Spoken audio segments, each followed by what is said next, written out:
If you felt great in your body, how would that change your life? How would it change your body? And how would it change your level of happiness? Women deserve to feel great in the skin they're in and to live a life they truly love. Now is the time to join the host of For the Health of It, Master Health Coach Juli Madacey. Hello, everyone, and welcome to For the Health of It. I am Juli Madacey, your host today here on the Inspired Choices Network. I am a master health coach. I'm a certified holistic health practitioner. I'm a certified personal trainer, and I really love coaching women over 40 to feel great, look great, and kick midlife in the ass. And this topic today is something that's really near and dear to my heart. Before we dive in, if you are interested in getting more information about health coaching and what it is that I do, please reach out to me. My website is in my host profile. You can email me at juli@evexiahealth.com. That's EVEXIA health.com. And if you're interested in jumping into a program, I've got an amazing one coming up I'll tell you more about later. And that's at buildabodyyoulove.com. So, mirror, mirror on the wall, have you got self-worth? This is an important question, and we are going to go deep today. So, stay tuned. Come and join us in the chat room if you've got some time. I'd love to hear your questions, have a discussion about this. You are all welcome to attend. And so, the reason this is important to me, every advertisement you see regarding a diet or fitness product is telling you there's something wrong with you, and only this thing is going to fix it. And we buy into the belief that if I lose those however many pounds, then I'll be happy. And we keep doing the programs and trying the products over and over, feeling like we're failing, but it's actually those products and programs that are failing us. And when you decide that you want to do one of those, you are supporting a $78 billion diet industry, and they are creating customers, not solutions. So what they do is keep you stuck and unhappy and continuing to look in the mirror and not like what you see. So, and what you see in the mirror, who you see in the mirror can have a profound effect on everything in your life and your health, much more than I think you might realize. So, your sense of self-worth underlies everything you do, and it affects the decisions you make, it affects the relationships you have, it affects your ability to take care of yourself and your body. So, I'll ask you, what do you see when you look in the mirror? What do you say when you look in the mirror? If you're like a lot of people I talk with, the first thing you do when you look in the mirror is you look at whatever that body part is or body parts are that you're not happy with. And then that inner monologue starts, and usually it's not something very nice. Instead of looking yourself in the eye and saying, "Hey, have a great day today." Am I right? Do you feel that? Because I know that is something that we all battle with, and I have dealt with myself. So again, the way you view yourself affects everything you do in your life. Women especially have been taught to tie a lot of their worth or their sense of self-worth into the number they see on the scale. And other things as well, of course, your clothing, the way your hair, but we're always looking at these superficial things, and it's completely backwards. What we need to understand is that our lives aren't going to be miraculously or magically different just because we've lost those few pounds or we're wearing a different clothing size. Because if you don't like who you see in the mirror today, that's not going to change when something superficial happens. And it's also one of the reasons why people get addicted to plastic surgery. They don't like who they see in the mirror. And when they get the plastic surgery, they still don't like who they see in the mirror. And so it isn't the superficial things that change us. And there is some research actually that says about 80% of women are unhappy with their body. Think about that, 80%. I have yet to meet the women who are happy with their body. We all have things we want to change, but it doesn't mean we have to turn into that bully that just says all of these terrible negative things to ourselves all the time. And when we do that, we actually are harming ourselves, because every thought we have releases neurochemicals in our brain. And those neurochemicals can be health supporting, or they can be health damaging. And so the more we repeat those thoughts over and over, especially the negative ones, the more harm we're actually doing to our body. And you know what that feels like when someone is yelling at you and berating you, how it feels. You just feel smaller and smaller, or you get angry. Either way, it's a very negative experience. And I think a lot of us can relate to some of those trauma patterns from back in our childhood. Everyone had a bully in the family or in their school or somewhere that they had to learn how to deal with that. And especially in those formative years, when those things get repeated, we internalize them, because we don't have another point of reference to say, wait a minute, that isn't true.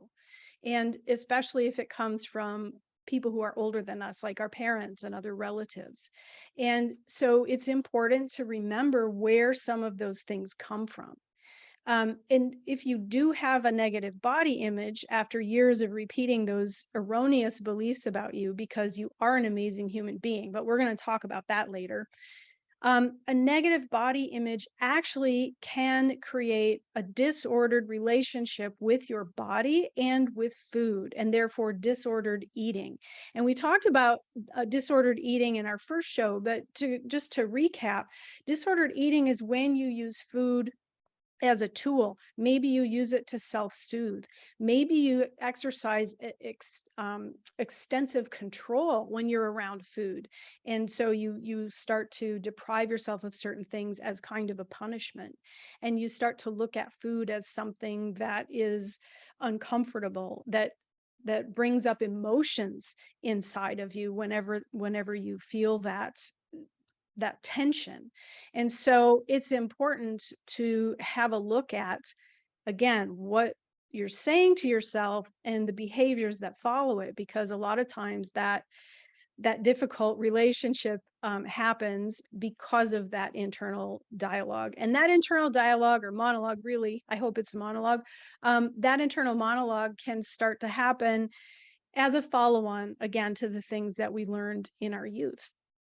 So the other thing that's important to note about disordered eating is that it's kind of a segue into an eating disorder if things get taken to an extreme. And it's one of the reasons why you see women who are stunningly beautiful continuing to criticize themselves. It's the explosion of anorexia and bulimia that happened when there was all this pressure on women to be rail thin like the models they saw on the walkways, on the catwalks. And it's a very sad thing to watch happen to someone, because once you have those thoughts in your head, it becomes difficult to turn them around if you don't have someone to help you climb out of that hole. There are a lot of self-help books written around the topic, but again, they take a very superficial look at how to correct that, again, implying that there's something wrong with you. And I'm not a therapist, but I do work a lot with my clients on mindset, because even though I don't consider myself to be a weight loss coach, 95% of the women who come to work with me are looking for weight loss. The great thing is they not only leave with the weight loss they're seeking, but they also leave with the foundational pieces of what needs to happen for the weight loss to occur. And one of those things is that sense of self-worth has to change, because we only take care of things we love. And if we don't have that sense of self-worth, it's pretty hard for us to want to take care of ourselves. Have you ever experienced that? I mean, I would love to know what kinds of things you hear yourself saying. Obviously, that could be a sensitive topic, but if you don't want to share, feel free to send me a message and let's have a conversation about that, because it is fundamental to our well-being. And when you talk about self-worth, we're talking about a hierarchy kind of emotions and feelings about ourselves. So, for example, self-esteem is the the way we look at the things we do, our actions and our behaviors. When you have balanced self-esteem, you can feel good about the things that you do, the skills you have, the actions that you take, the behaviors that you exhibit on a regular basis. When your self-esteem is out of balance in the negative way, it means that you seek external validation. And again, this is where the diet industry preys on us. Here I go again about the diet industry, right? But it's where these products and programs prey on us, because they know they can keep us coming back, because we keep looking for that external solution to an internal problem. And so what happens is we finish the product or we finish the program, and the only thing it has taught us is how to go on a diet, because we still haven't learned the problem below the problem. And when we start to uncover what's really going on that's causing us to turn to food or other people's praise, or even dive into work so that we can focus on something we know we're good at, and then we don't have to think about those other things. It can show an imbalance in your level of self-esteem. And then, of course, when the pendulum swings in the other direction, someone with unusually high self-esteem which fortunately is none of you, but that person is going to tend toward narcissistic behaviors, right? They can do no wrong. Everything they do is right.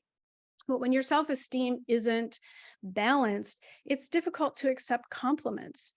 I mean, do you feel like you have to qualify compliments that you get? If someone says, "Oh, your hair looks really nice today," you say, "Oh, I don't know, I just did this thing," or instead of just saying, "Thank you."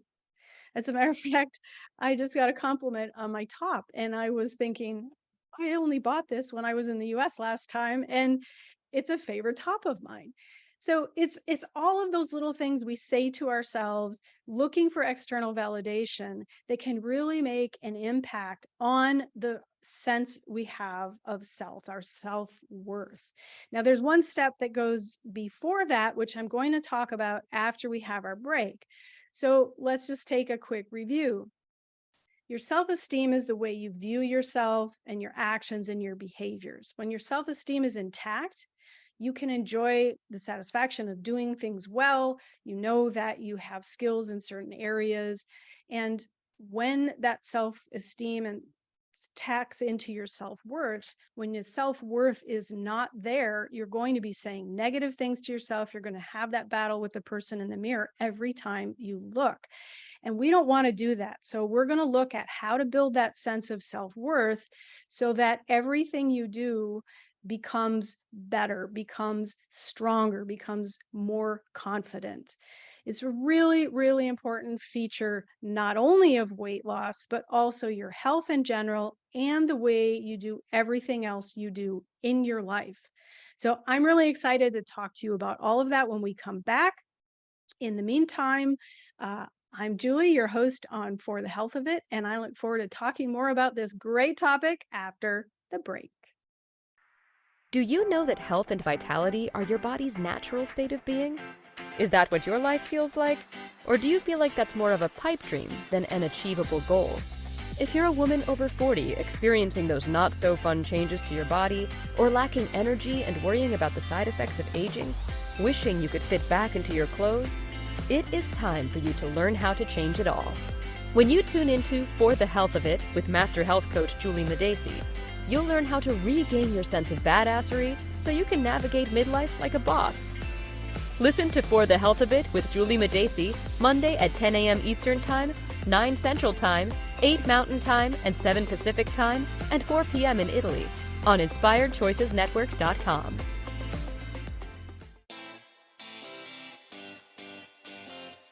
Are you a subject matter expert?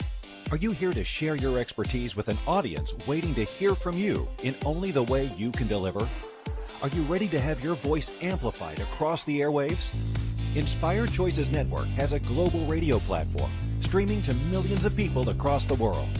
Professionally produced and supported by an accomplished team every step of the way, you can broadcast from anywhere in the world, knowing your voice matters, and we ensure it is delivered with ease and efficiency. Eager to hear your message, the world awaits. Contact us today to become an Inspired Choices Network radio host. Email become a host at inspiredchoicesnetwork.com. This is For the Health of It with Juli Madacey. To participate in the program, join the live studio audience in our chat room at inspiredchoicesnetwork.com. You can also send an email to julie@evexiahealth.com. That's JULI@EVEXIAHEALTH.com. And now, back to the program. Hello, welcome back to For the Health of It. I'm your host, Juli Madacey. We're here on the Inspired Choices Network, and we are talking about mirror, mirror on the wall, got self-worth. So in the first part of the program, we were talking about how self-worth underlies everything we do. And our sense of self-worth is really critical to our health. The thoughts we think, the things we say to ourselves can actually produce health-harming neurochemicals if we don't keep an eye on what that is that we're saying over and over and over. Did you know that you have, the numbers vary, but it's between 50 and 70,000 thoughts per day. And those thoughts are about 80% the same from day to day. So when you're having those negative thoughts, when you're having those negative conversations with yourself, when you're berating yourself and letting your inner bully take over, that's a whole lot of repetition. And that's one of the reasons why it's so difficult to change that internal monologue, to change that feeling about yourself. And it's one of the reasons that drives us to diet in the first place. But again, I was saying before the break, when you're on a diet, what you're learning is how to be on a diet. You're not learning how to feel in tune with your body. You're not learning about what foods make your body feel good. You're not learning about celebrating the joy of food. You're not learning about how amazing it feels to move your body.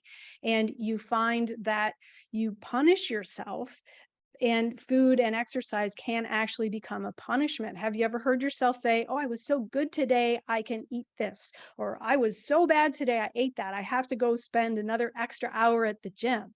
It's really common. We all do it because it's how we're taught. And when we continue that negative language with ourselves, it has a big impact on our body image, that person we see in the mirror. And women attach their sense of self-worth to their body image. And so those two things are so greatly intertwined. And so we've talked about all the superficial things that go into creating this negative body image, creating this low sense of self-worth.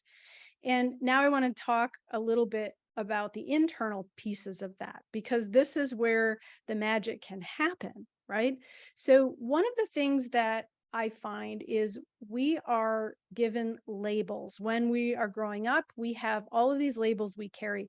And if you were bullied as a child or labeled by your parents, "Oh, she's the creative one, he's the athletic one," or even terrible things that we sometimes say, "You're bad, you are fat, you are dumb." And a lot of those things come from the kids that we hang around with in our youth. And we carry those labels, not realizing they aren't ours. The labels that people give us is their perception, and it's their interpretation of what should be. And I know you have said at least 10 times today, "I should blank," right? "I should exercise. I should fix my hair. I should sleep more. I should get up earlier. I should," and you should all over yourself all day. And other people giving you those labels is a result of their shoulding on you. And I worked with a trauma coach, and we went through this workshop. And one of the exercises she had us do that was amazingly revealing was to write down all of the labels we carry. And I had a lot of labels myself, like small, dumb, fat, I can't even remember some of them because I've learned how to get rid of them. But I realized that a lot of the labels I was carrying were the result of what other people had said to me. And I think I said in the last show, beliefs, we form these beliefs based on statements that we repeat to ourselves over and over. And beliefs are not facts, but they are our facts because it's what we know. And every time someone says something to us that we take internally and we think we believe that to be true, our brain will go and find all of the instances when it is true. And that becomes our truth because we can prove it by all of these different instances examples that we have to share. And so the exercise we did was to write down all of the labels that we carry and then ask ourselves, is this mine? Where did it come from? Now, some of them we don't even remember where they came from, but it's an exercise you can go back to and meditate on a little bit. And when you look at those labels, you get to decide whose label is this or was this? Is it true? And if it is true, how do you know it's true? And start diving into those questions a little bit deeper, because when we can verbalize those things, journal on it, talk to someone else about it, it really helps to take some of the power away and take it out into the light and say, well, you know what? That isn't actually something that's true. I don't need to carry that label anymore. I'm going to toss it away. And then we can replace it with a different label. Something else that my coach works with me on is I start my day now with an I am statement. Be very careful about the words that follow I am, because your brain is listening. And I also caution people not to believe everything you think. Your subconscious mind is programmed to create your reality based on what you tell it. So when you tell it, I'm no good at blank, or I'm fat, or I'm whatever, it's going to set out to make that your reality.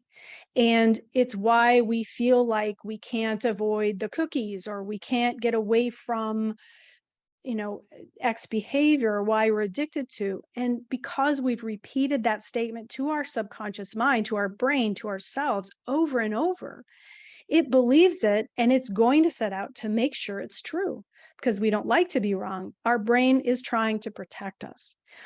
The other thing is, even the most confident person still has self-doubts. They still have fears. They still deal with these things on a regular basis. Don't believe all of what you see in the social media images, especially those coaches who are out there, just push it harder, just do more, right? Because it's great for short-term motivation, but it doesn't help resolve the fears that you have underlying the reasons you struggle with doing those things in the first place. So it's about balance, and it's learning to reframe that language and learning to find a way to be kind and compassionate, to treat yourself like you would a small child who's struggling with a problem, right? Doesn't that sound a little bit nicer than somebody yelling at you all the time? I would think so. So what I do with the I am exercise is, again, we have these labels and we have these roles, and these are societal roles. These are roles and labels that are given to us by other people. And I actually had to struggle with this exercise myself, so I understand it goes a bit deep, but I am is about your qualities and your characteristics and how you see yourself. So I am a coach. One of my favorite words is badass. I'm a badass. I am passionate. I am a motivated speaker who helps people change their lives. You get to make those statements, but decide what you want to be and use that in that I am statement. And when you start feeding those things into your brain on a regular basis, it's going to have something new to believe. And even if you don't believe it every day, you can change it on a daily basis. You can write one that you live with for a while. You can write a different one every day. I actually have notes that you can't see this on the podcast, obviously, but I have little note cards, and every day I write my I am statement on one of these notepads based on who I want to be that day. You get to choose. And it's a really powerful exercise. And one of the things that I really want to address is the idea of self-acceptance, because the program is about self-worth. Self-worth is self-love, and that's the ultimate goal, right? And self-esteem is the starting point. So when we can start to recognize our skills and abilities and give ourselves credit and have the confidence to know that we do good work, that we have good, we behave in a way that we're proud of, we behave in alignment with our values, that can help us have a balanced level of self-esteem. Self-love is a really trendy idea now, but what I find with self-love is it gets a little bit frustrating. Self-worth, self-love, I use those interchangeably, because how do you ever know? People say, oh, you just don't love you. If you loved yourself, you would treat yourself better. Well, while that may be true on the surface, how do you love yourself? How do you learn how to love yourself? Nobody tells you that part. They just tell you, well, you don't love yourself enough. And again, here's one more thing that's wrong with you, right? One more thing you have to fix. And instead of looking at it from, I have to do this, let's look at starting to build up to that point. I mean, you wouldn't start from zero and go run a marathon without doing any work in between. It's like setting the GPS in your car and sitting there waiting to arrive at your destination. You still have to drive there. So working on self-acceptance is something I like to start with, because self-acceptance is that starting point in your GPS. Self-acceptance is about accepting yourself as you are in this moment without judgment. And that takes some practice, that takes some work. So we start with the self-esteem and the more superficial things, and then we move into the self-acceptance. Once we can get there, then we can build.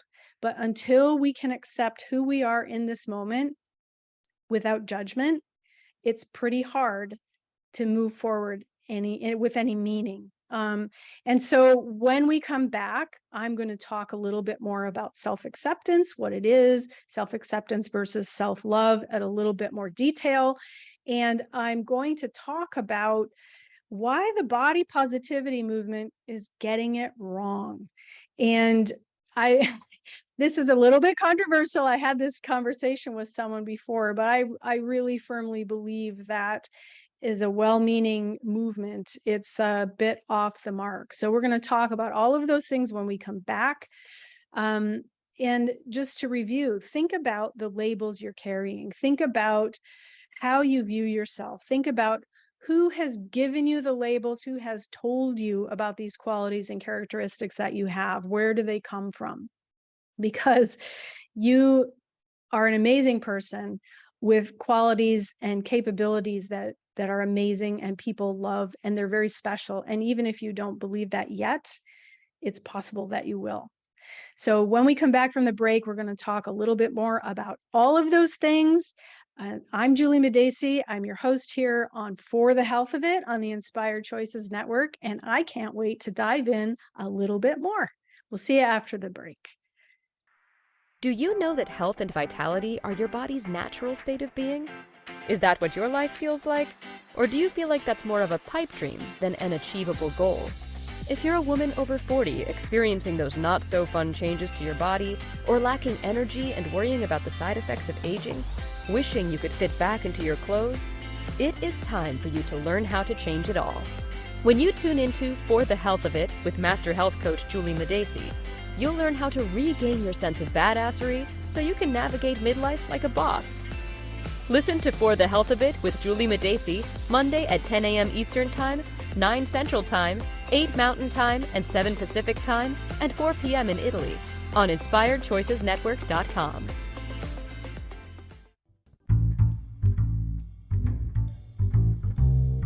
How wonderful would it be to carry your favorite Inspired Choices Network host with you throughout your day? Well, now you can. Inspired Choices Network now has its very own mobile app. Our Our free app offers live streaming shows, along with thousands of podcasts and TV episodes. Our shows cover a wide variety of topics.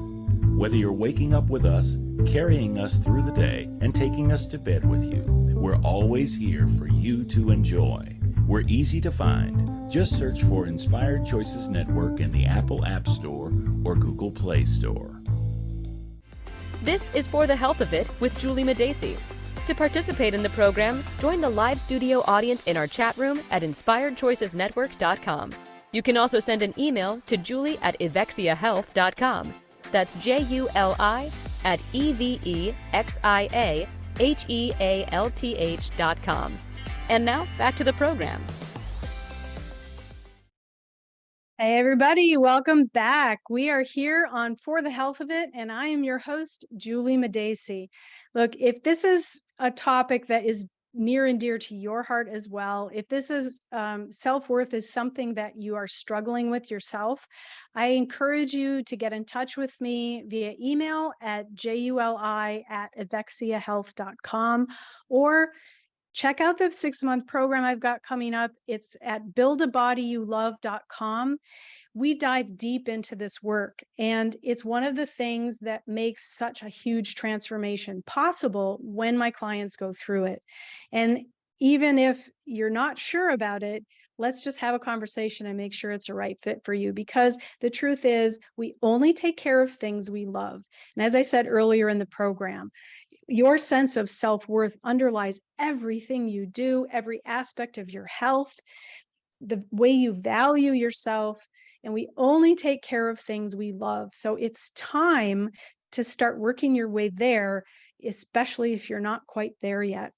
And I'd like to also give you one caveat. A lot of the things I talk about specifically weight loss, because as I said, that's the reason that most of my clients come to work with me. But the truth is, these things, these principles I talk about are applicable to every aspect of your health, because it's much deeper than just food and exercise. Your health encompasses a lot of different areas in life, and we're going to talk about that next week. So let's dive back into the idea of self-acceptance.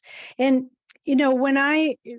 when we were in the last segment of the show, I talked about the I am exercise. Your brain is programmed to protect you and keep you safe. And when we give it negative things to think about, when we plant those negative thoughts, it's still trying to protect us. And one of the reasons we find ourselves with excess cravings or eating patterns that may not be healthy or supportive, even though we really, really want to get healthy or lose weight or get fit, it's because your brain is trying to protect you. And somewhere in your past, someone taught you that food makes you feel better in some way, whether it was when you were a child and you fell down and skinned your knee and your mom gave you a cookie. After a couple of times, you learned that cookies make you feel better. And those patterns are planted in the subconscious mind, but we can change those thinking patterns. We can create new habits. We can learn how to blossom into the person we were meant to be, because it's already in there. Coaching is amazing because it doesn't give you necessarily new things, gives you new tools to use, but it doesn't create a new you. It uncovers the you that has always been in there. And that's the work I love to do with the women I work with. So when we come to self-acceptance, this getting to a point of self-acceptance, as I said, is accepting yourself exactly as you are in the moment and not judging anything. It doesn't mean you don't want to make changes or you don't want to improve something. It just means that you can say, that's okay. This is what is today. And I have the power to change it tomorrow if I decide to, or I have the power to change it right now, because you can, even if you've just polished off a whole box of cookies. I don't know why I keep saying cookies. I don't even like cookies. But if you've just polished off a whole box of cookies, you can take the next healthy step. You can go for a 5-minute walk. You can drink a glass of water. You can do something to put in some happier, healthier thoughts into your body. The other thing I will say is that when we cannot accept ourselves as we are, when we're judging ourselves, bullying ourselves, and we're chipping away at our self-worth, we actually can cause depression and anxiety, because those things affect us on a very deep level. And that's why self-worth is so important. So the diet industry, I know, here I go again, but the diet industry doesn't want you to accept yourself. They want you to buy their products. They want you to buy their programs. They want you to keep coming back. It's almost like an addiction. We have to look for the quick fix, because all of these promises, the products and the programs and all these promises are for instant results. And we see other people allegedly having these results. And totally off topic, but I actually know some coaches whose actual client before and after photos were stolen and used in some diet advertisements. Okay. So I am seriously telling you, you need to stop looking at that stuff, because it's just going to make you crazy. So self-acceptance is not something that the diet industry wants you to have, because it means they're going to lose your business. It's a long-term investment in you. So self-acceptance, enough, I on and on about this, but it really is the starting point for your GPS. And I made some notes, because I looked up self-love in the thesaurus, and I just wanted to see what it said. And it came back with egocentricity, narcissism, vanity, pridefulness. And I thought, really? Apparently, that's what self-love is perceived as being equivalent to.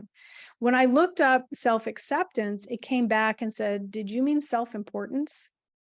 So these ideas, I think, sometimes have a bad rap because they're so badly misinterpreted by the mainstream. I don't know who writes the thesaurus, but it's really shocking. And so when I look up just acceptance on its own, it comes back with the belief in the goodness of something, valuing, receiving, affirmation. I don't know about you, but I certainly would like to feel that way about myself on a regular basis. So I think because self-love is a big leap for so many people, I like focusing on the idea of self-acceptance first, because once we get there, we've plugged in that starting point of our GPS, then we can make the journey across to self-love and enjoy the journey and enjoy the process, because we're more willing to take the trip towards self-love when we can stop judging ourselves. I'm telling you, that inner bully, I gave mine a name. Call her Stacy, and Stacy is not a nice person. And I call her Stacy because, dumb side story, my dad, when I was born, my dad wanted to call me Stacy because he thought Juli Madacey would be cute. And I always thought, if I had that name, I would have been bullied mercilessly in school. So I was already bullied as it was. And so I'm really glad I didn't get the name Stacy, but that's the name of my inner bully. And when you can give her a name, or him, if it's a masculine personality that's in your head, it takes some of the power away, because then you can have a conversation with them and start chipping away at some of the power that they have.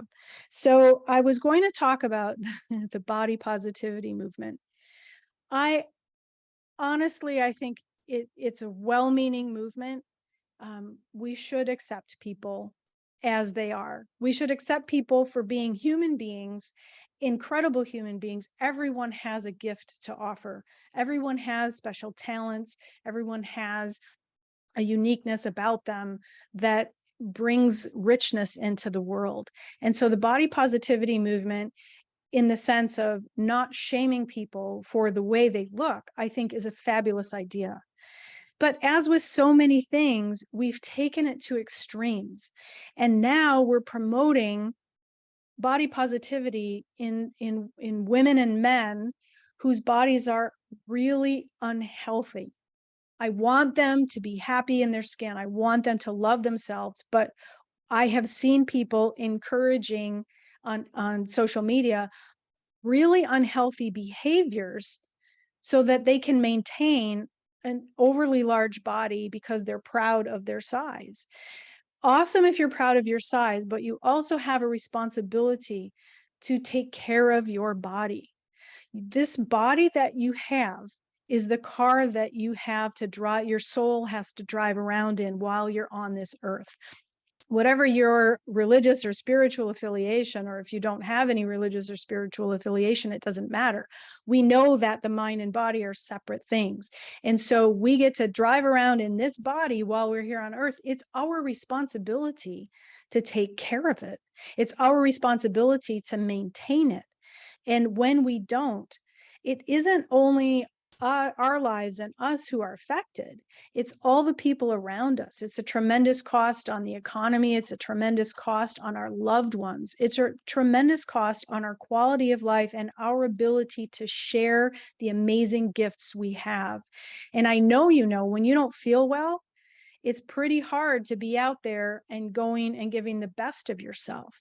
And so I feel like the body positivity movement, while well-meaning, has taken things a bit too far because it's still focused on the external part. It isn't focusing on the internal gifts that we have and our responsibility to maintain good health. And so I really encourage people to think about, what do you want from your body and what do you want to see when you look in the mirror? Do you want to see a healthy, vibrant, amazing person who shares their gifts and is the best version of themselves? Or do you want to see someone who's worried about the size of their clothing or who's worried about the number on the scale?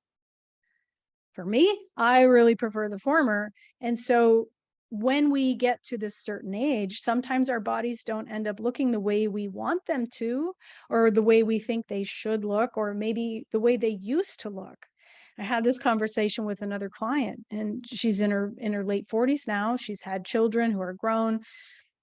She has a very, very busy job, and she lives with multiple family members in her household. And she said, I just want to get back to the way things were in my 30s. And I thought, well, that would be great. What's different about your life now?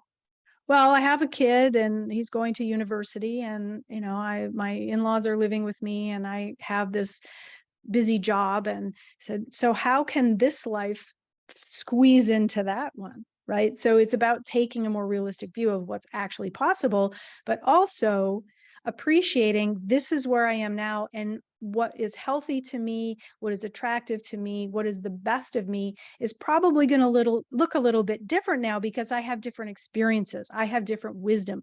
My body is in a different phase of life. My whole life is in a different phase of life.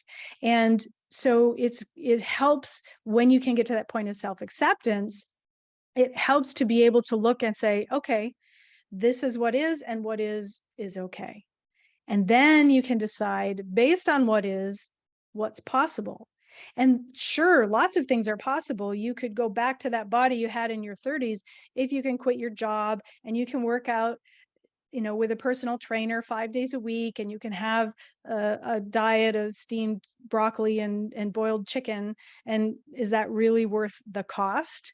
There is a cost. So self-acceptance helps us make that transition from the wishing and hoping into creating a new reality for ourselves and creating something that's worthwhile. So we're going to go on to another break. When we come back, I can't wait to talk to you about some tools for actually working through getting into self-acceptance and making that pathway toward self-worth. And we'll talk more about that when we come back. Do you know that health and vitality are your body's natural state of being? Is that what your life feels like? Or do you feel like that's more of a pipe dream than an achievable goal? If you're a woman over 40 experiencing those not-so-fun changes to your body, or lacking energy and worrying about the side effects of aging, wishing you could fit back into your clothes, it is time for you to learn how to change it all. When you tune into For the Health of It with Master Health Coach Juli Madacey, you'll learn how to regain your sense of badassery so you can navigate midlife like a boss. Listen to For the Health of It with Juli Madacey, Monday at 10 a.m. Eastern Time, 9 Central Time, 8 Mountain Time, and 7 Pacific Time, and 4 p.m. in Italy on InspiredChoicesNetwork.com. This is For the Health of It with Juli Madacey. To participate in the program, join the live studio audience in our chat room at InspiredChoicesNetwork.com. You can also send an email to julie@evexiahealth.com. That's JULI@EVEXIAHEALTH.com. And now, back to the program. Okay, welcome back, everybody. I'm Juli Madacey, your host on For the Health of It here on the Inspired Choices Network, and we are talking about Mirror, Mirror on the Wall, Got Self-Worth. As I said earlier in the program, self-worth is really the goal. It underlies everything that we do.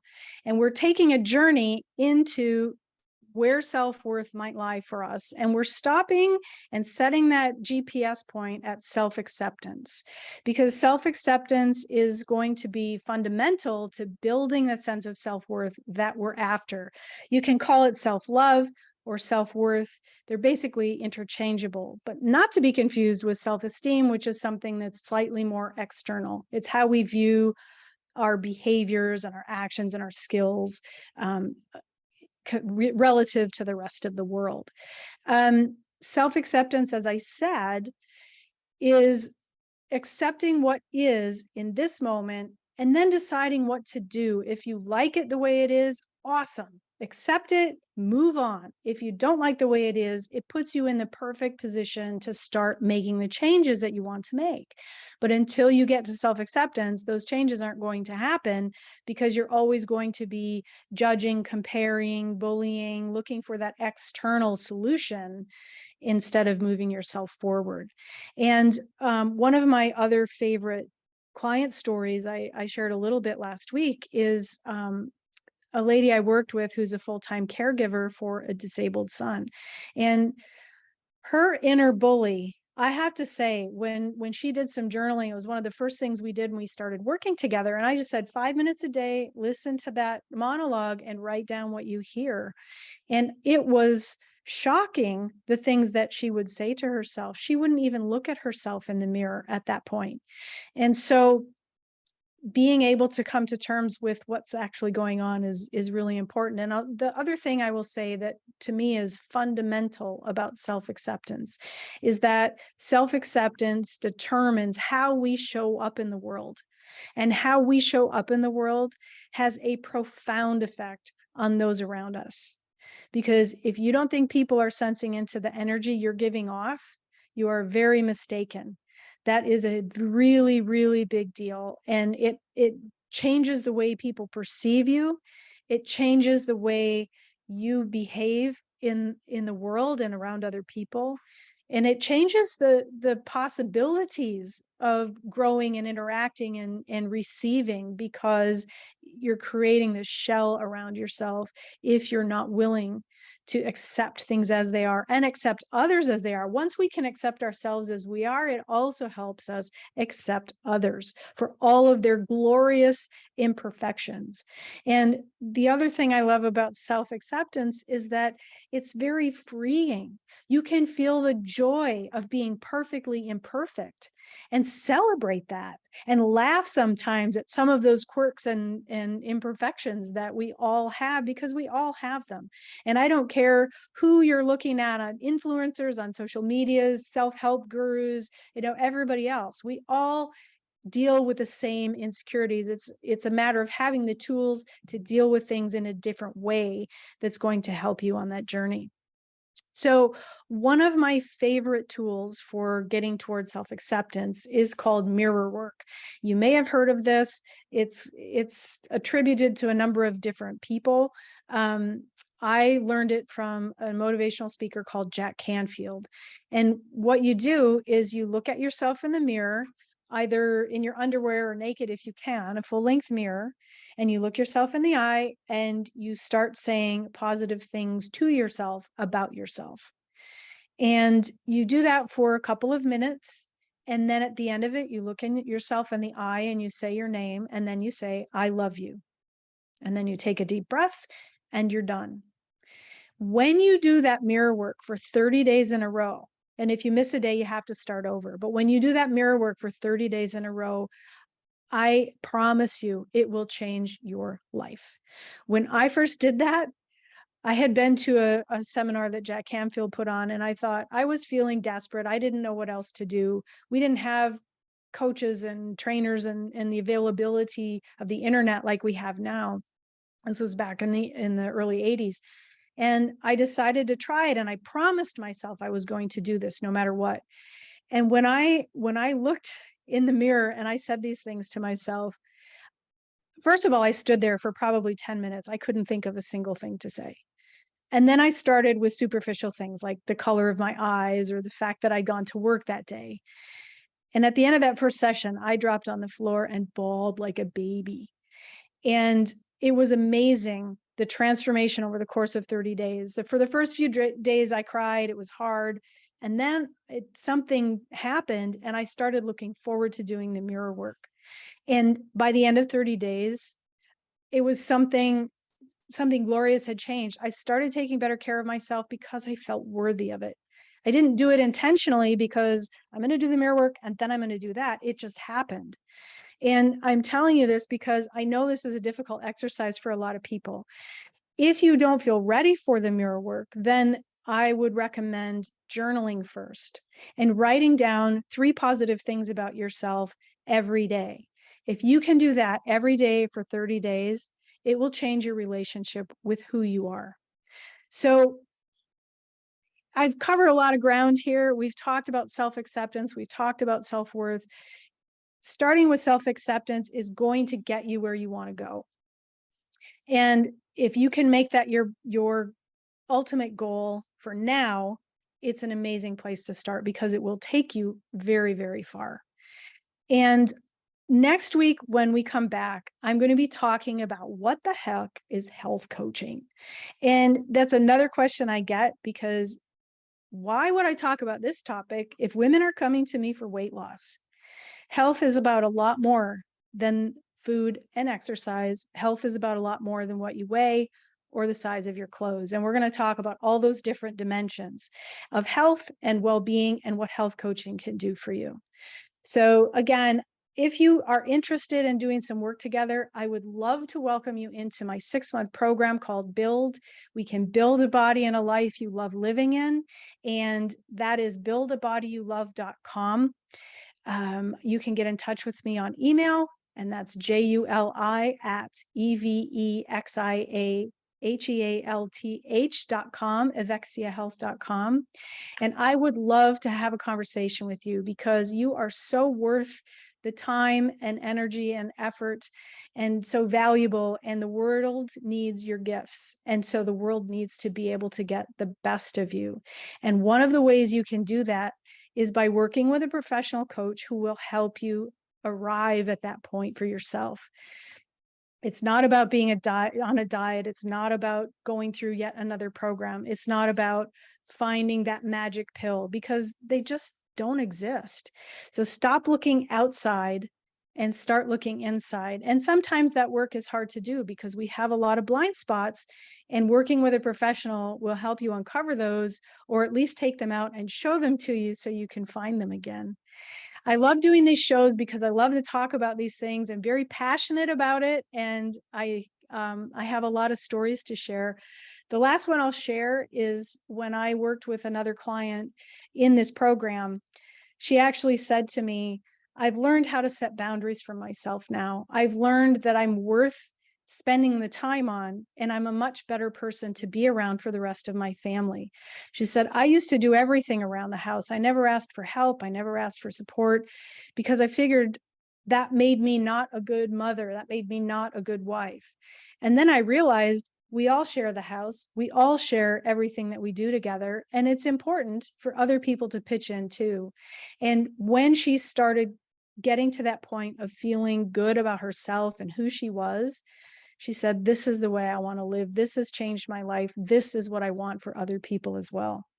And that is what I want for you. Give the world the best of you, not what's left of you. I'm Juli Madacey. I am here to help you with your building a body you love living in and the lifestyle to maintain it. I can't wait to see you next week. Have a great week. Thank you for joining. Thank you for listening to For the Health of It with Juli Madacey, Monday at 10 a.m. Eastern Time, 9 Central Time, 8 Mountain Time, and 7 Pacific Time, and 4 p.m. in Italy on InspiredChoicesNetwork.com. Until then, remember, you can build a body you love living in, one small step at a time.